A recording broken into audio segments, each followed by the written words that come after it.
My name's Myke C-Town, 1/5 of the Dead and Hip Hop crew, and you're watching What's in My Bag.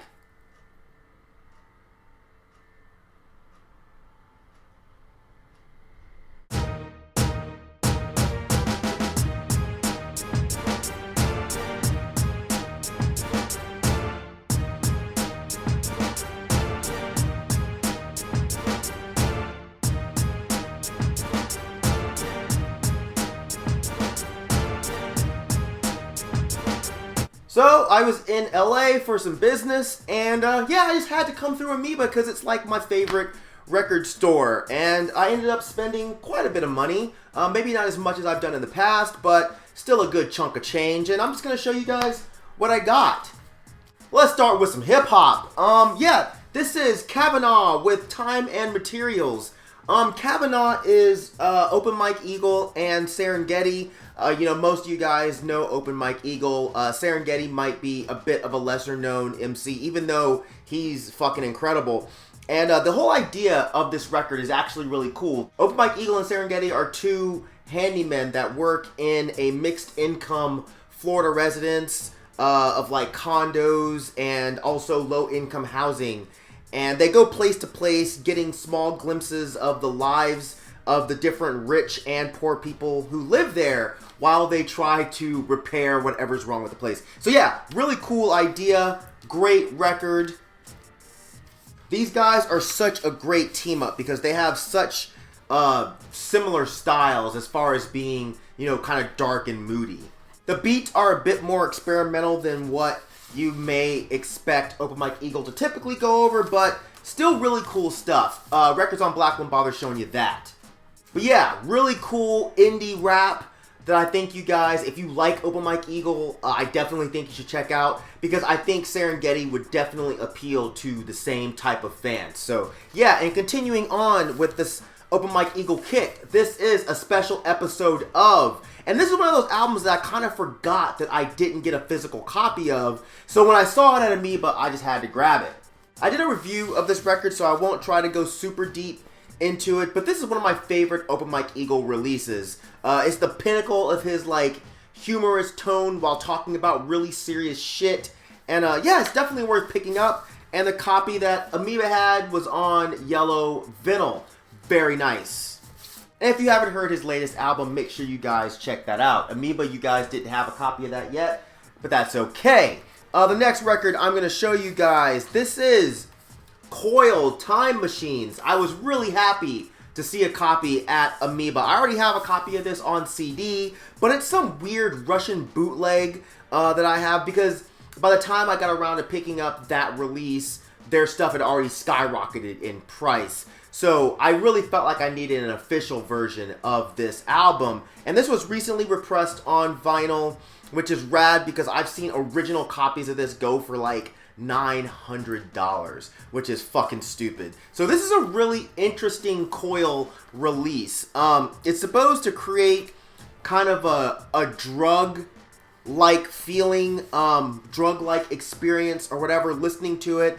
John Balance even said that it's supposed to cause like temporal slips, which is just really weird. I don't know. It's a great album. All very, very droney, very meditative, which I especially enjoy with Coil's music. Great to listen to while reading because I find it very relaxing.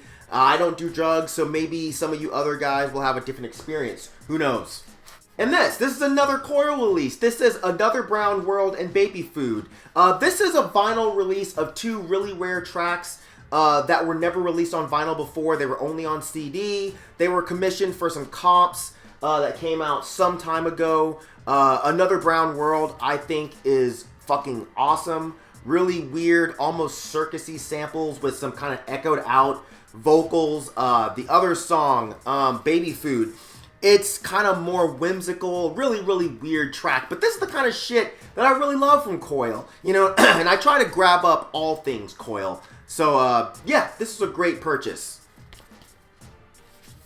Interesting enough, I only got one black metal release while I was at Amoeba, even though they have a fantastic metal section. But this is Draug with In Glorification of Dark Legions. Draug is one of the many projects by Sir N, who I mostly know Sir in for Draug, which is this bizarre surf rock black metal band, as I believe Canyon so eloquently put it.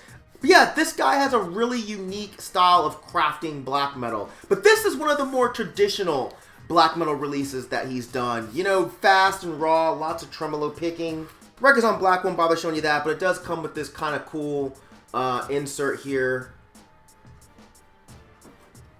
It's only 2 songs on this, but each song is about 10 minutes long, so it's definitely still worth picking up. Moving along, so yeah, I ran across a couple of Wooden Wand records, and there was no way I was going to pass those up, especially since they were like $4 each.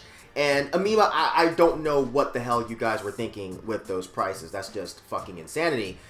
James Jackson Toth, the man behind Wooden Wand, I feel like he's an amazing songwriter. And, you know, most of his stuff kind of teeters on the edge of psychedelic folk and Americana. But this particular release that I got, the Wooden Wand and the World War IV, this is more of an experimental rock record, which was a bit of a surprise, but it's still a great record. Records on black won't bother showing you that, and there's no insert, but still, this is really, really cool stuff.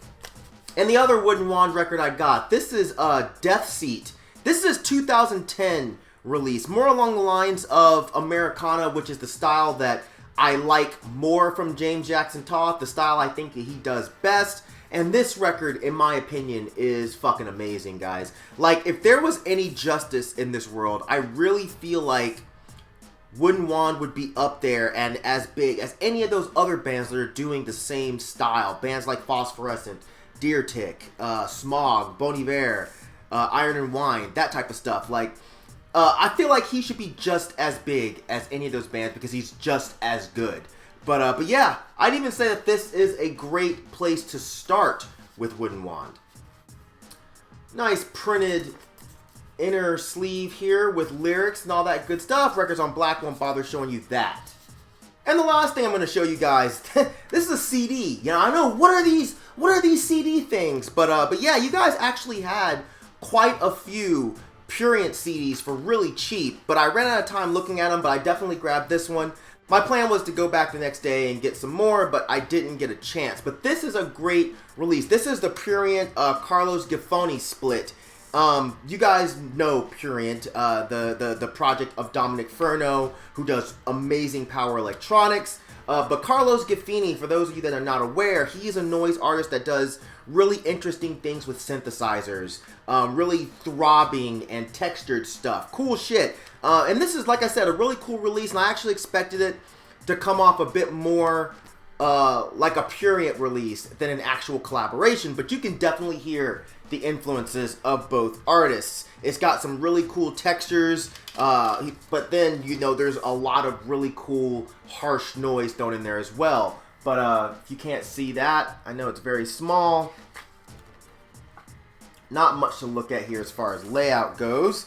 But yeah, this is a really cool CD, really cool release. I wish I'd had more time to go back and dig through some of the other Prurient stuff that you guys have that I don't personally own already. So that's it. I want to thank Amoeba for having me, but not necessarily acknowledging me. Yeah, I had a lot of fun, and hopefully I'll get to do this again.